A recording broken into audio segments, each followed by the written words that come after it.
us, man. Can you reflect a little bit on the early days with UGK?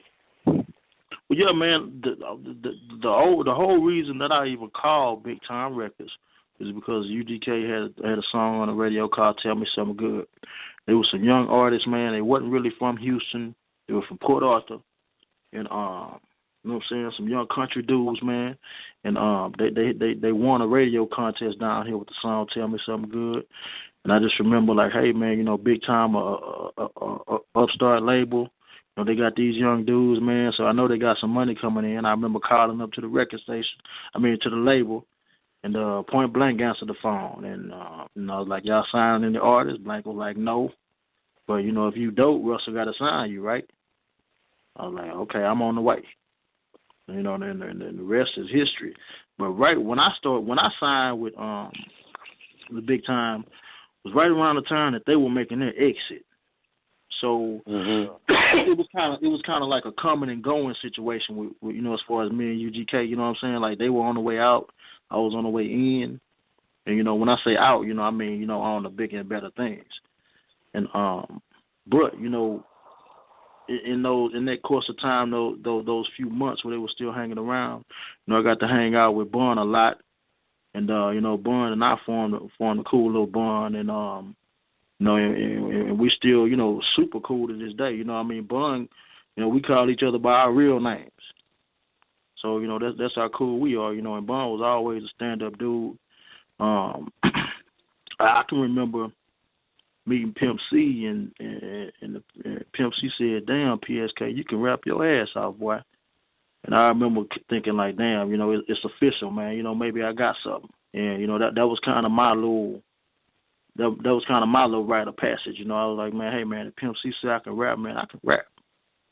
And, you know, later on down the line, you know, they closed, you know, they finished out some litigation things with Russell, and they agreed to do the Trill Ass Niggas album, and Pimp asked me to come aboard, man. I was like flabbergasted for like a week. You know, Russell was like, man, we're going to Chad House. We're finna record this Trill Ass Niggas record. You know, we got shit back together. You know what I'm saying? Everything good. They had mended the relationship.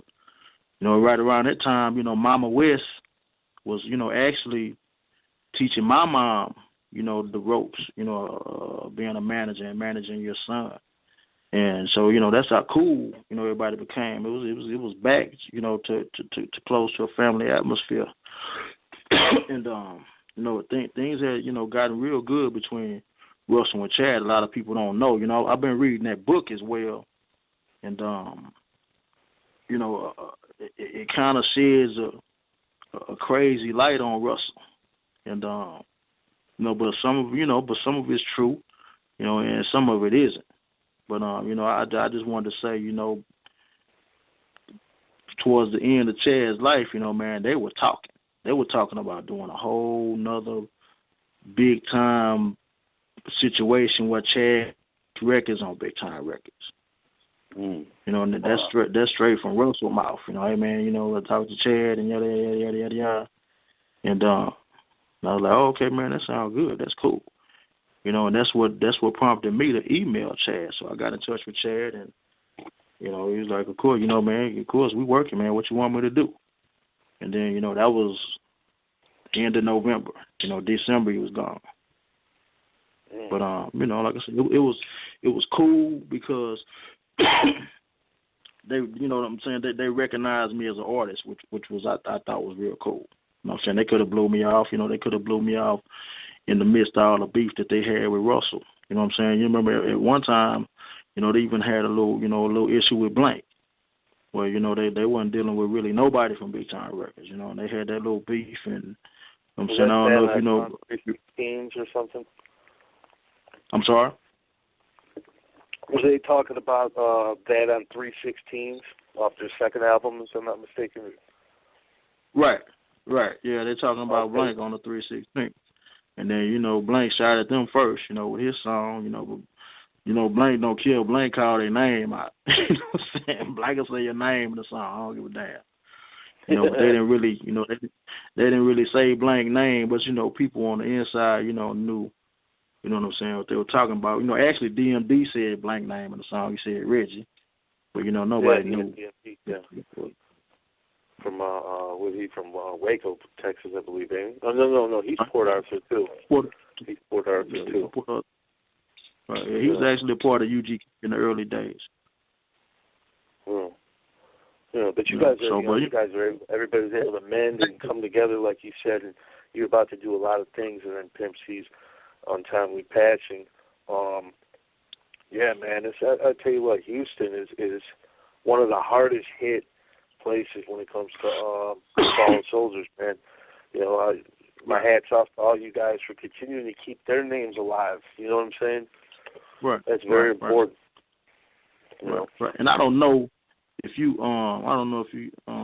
had a song, if Quaid, or if you're gonna play it, but that "What's Up, My Boy," that was actually a song that was supposed to be. Yeah, that was actually supposed to be on the Trill Ass Niggas album. But you know, the things I can't tell you what happened on the business end of it. It ended up on Smitty album. You know what I'm saying? I didn't know I was doing a song for Smitty album, but it ended up on Smitty album. You know, but the song did make it out there to see the light of day. And but you know, there's a few more songs out there circulating somewhere that we recorded at Pimp-C house. Man, I tell you what, it's great to hear this. Like I was saying the other day, we got to hear a 30-something-year-old Eazy-E track, you know, that was never seen the light of day. So it's good to know that this music is out there. I got a song, man. I don't know if if we'll get in trouble for playing it, but I got a song from UGK, man. Ain't nobody heard from '93. Wow. Yeah, nobody heard it. Play it, man. You know what I'm saying? We're basically the murder dog of the podcast world. You know. Right. So no, we won't. Or we'll play a snippet of it if you want. You know. Okay. And that's what's and the motherfucker jamming too. It's jamming too. It didn't make the Too Hard to Swallow. It didn't make the Too Hard to Swallow album. See, that's what I'm talking about, because that album right there, 25 years old now. So man, that's huge. That's huge. Yeah. So right now, you got the album Something to Lean To, Space Age Sippin'. This double album. It's going to be physically pressed up too, right? Yes, sir. Those will be available. Those will be available on my website. You can get those on my website at www.team13online.com. I can pick up everything, man. All my old stuff, the newer things. I got some T-shirts on there, man. You can get all the merchandise. You can find out everything going on with me right now, man, new and old stuff, and everything PSK-13 is right there, www.team13online.com.